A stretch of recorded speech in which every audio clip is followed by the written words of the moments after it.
Эрхэм гишүүдээ Монгол Улсын засгийн газраас 2026 оны 05 дугаар сарын 21-ний өдрийн улсын их хурлд өргөн мэдүүлсэн уур амьсгалын өөрчлөлтийн тухай болон хамт өргөн мэдүүлсэн хуулийн төслүүдийн анхны хэлэлцүүлгийг улсын их хурлын 2026 оны 6 дугаар сарын 19-ний өдрийн нэгдсэн уралдаанаар хэлэлцэж эцсийн хэлэлцүүлэгт бэлтгүүлэхээр байгаль орчин хүнс хөдөө аж ахуй байнгын хороонд шилжүүлсэн. Улсын их хурлын чуулганы нэгдсэн хуралдаанаар дээрх хуулийн төслүүдийн анхны хэлэлцүүлэг явуулах үед хууль баталсантай холбогдуулан авах арга хэмжээний тухай улсын их хурлын тогтоолын төсөл боловсруулах талаар зарчмын зөрүүтэй санал дэмжигдсэнтэй холбогдуулан ажлын хэсгээс Монгол Улсын их хурлын чуулганы хуралдааны дэгийн тухай хуулийн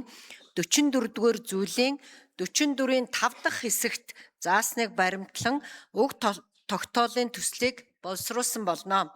Байгаль орчин хүнс хөдөө аж ахуйн байнгын хороо 2026 оны 6 дугаар сарын 24-ний өдрийн хуралдаанаараа